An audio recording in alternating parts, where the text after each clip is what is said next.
I thought you said you can't dance. You could dance. He's standing at 6'8", 370 pounds. You may think you know Fox News contributor Tyrus, formerly Snoop Dogg's bodyguards, but he had a ton of jobs. A professional wrestler, absolutely. You saw killer dance moves. It's got to be true. A performer on and off the screen, you see it. But what you don't know about his tumultuous upbringing that brought him right here. Despite the cards he was dealt, Tyrus refused to be a victim. He remarkably rose above the challenges to become the success we know him to be today. And joining us now is the best-selling author himself, author of Just Tyrus About Tyrus. Tyrus, welcome to the show. Well played. Congratulations. No, thank you, man. And you actually paid for footage. That's WWE footage. So I know. you know this show's doing well. Yeah, Gutfeld won't spring for a dime. Oh, no. Gutfeld would be like me, like mowing my lawn in the back to wrestling music. So you really stepped up. Thank you, man. I'm humbled. No problem. I loved your book. It was like you were fighting from day one. And the other theme is you were fighting and sticking up for your mom from day one, literally. Yeah. I mean, was that tough to write and relive those moments? You know what? It was a lot tougher than I thought it would be.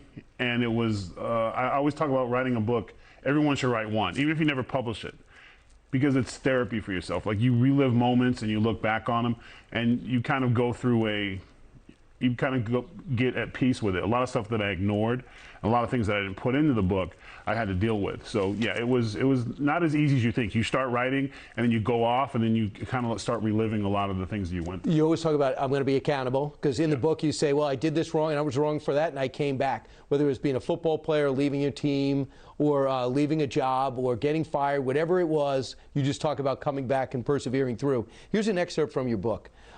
You say this: black people have the mentality you aren't black enough, and white folks, talking about growing up as in a biracial background, and white folks have the mentality you don't belong here. All my bumps and scars are because of this, not of being a victim, but lessons of my reality. It gave me the ability to accept anyone the way they were because I didn't identify with a particular group, never grew roots, and kept things short, sweet, fun, and tribal. Can you expand on that? Well, a lot of times people always kind of like, they try to put everything in a box. And you're gonna get attacked on both sides no matter what. And in some cases, like for me, I was light skinned.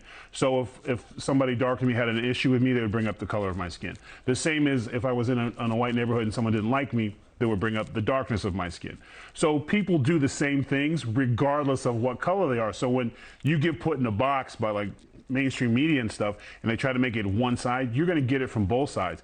But it's not what they're saying to you, it's how you react to it and how you move on from it that defines you. And right away, you talk about your grandfather, white grandfather, didn't really want to have his black grandchildren living with him. And you talk about your father, who you so glad that you didn't keep in touch with, because he was a terrible guy that tried to kill you and tried to kill your mom.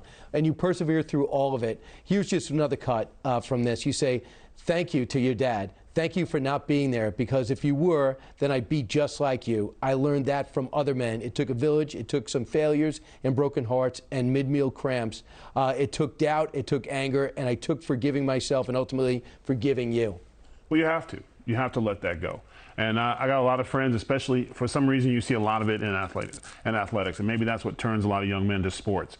But they carry that flame. They'll play that game, and you'll see a moment where they'll look in the stands, or they'll see another player's family together, and you'll see that look. And like, I knew that look. And then one day, you'll have your own kids, or you get in a situation where you realize, man, I'm glad he wasn't there, because I ended up just like him, or maybe had some of his habits. So I was better off without him. I couldn't put everything that you've done in the prompter. We'd have to get another prompter. You've been a bouncer, security guy, football player, you've been a coach, you've been a teacher, and now you're here. But the big question is, who is the most responsible for Tyrus being maybe the most coveted Fox News contributor in Fox history? Who is responsible? Who is responsible? Well, I mean, I would like to think that I had some kind of hand in that, but if I had to really break, oh no. Hey. Yep. Greg Gutfeld. How's it going, Greg? Oh man. I could hear you guys outside. You are so jealous anytime someone talks to Tyrus. He's my co-host, Brian. You can't have him. You're on Red Eye. Yes. And you tweet something out. And you're already wrong. He was like the tweet? I wasn't on Red Eye. It was the Gutfeld. It wasn't a Greg Gutfeld show. It was Red Eye, and then it was when you switched to Gutfeld. It was yes. like a few weeks when you switched, because I traveled. What happened? I think you tweeted something that you liked something, and then you said, "Hey, I kind of go, who is this?" And I go into YouTube and I go, "This is very interesting." And then I think I just DM'd you. Yeah, and you're like, "Hey, would you like to come on the show?" And I immediately thought, right. Yeah. I'm going to go on Fox News to Greg Gutfeld. Yeah, because at that time also I was working with the Impact at the time, and in the independent wrestling. in independent wrestling scene, you get a lot of weird requests. You get a lot of guys, that ask for like, "Hey, why don't you come down to my attic and beat me up and I'll pay you for your time?" And so, and being Bill a Hammer wrestler does that a lot. Yeah, Bill Hammer's got the look. I mean, he's been calling you. That's why he's off Twitter now. He couldn't control himself.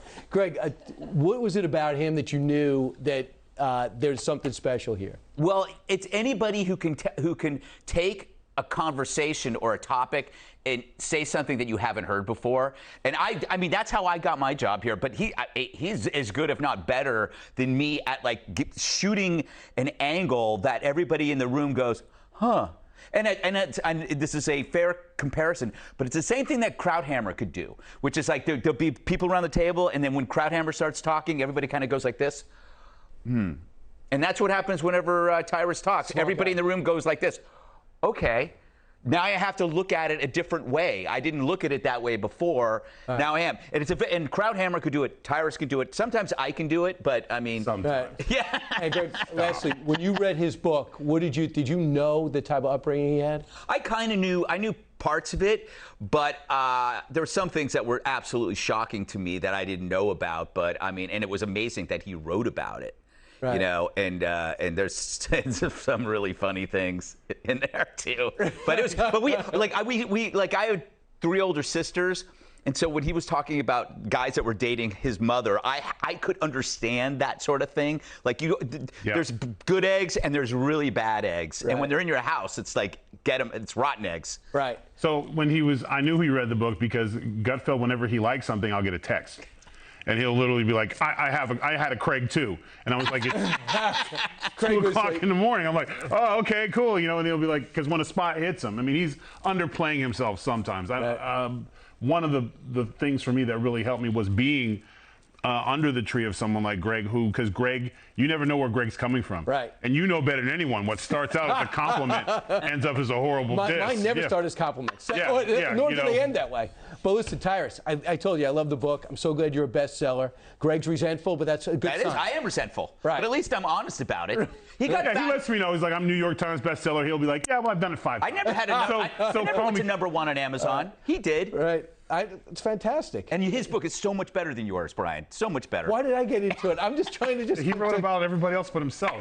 Thank you. Hey, Greg, thanks so much for walking on. I know you owe you a lot of money for that, but you only did it for Tyrus because this guy's a special guy. Congratulations, Thank you very much. All right, the best is yet to come. Hi, everyone. I'm Brian Kilmeade. I want you to do me a favor. I want you to click to subscribe to the Fox News YouTube page. This is the only way that I know for sure that you're not going to miss any great commentary, any great news bites, any great interviews coming your way on Fox. You can get it all here on YouTube. So subscribe right now.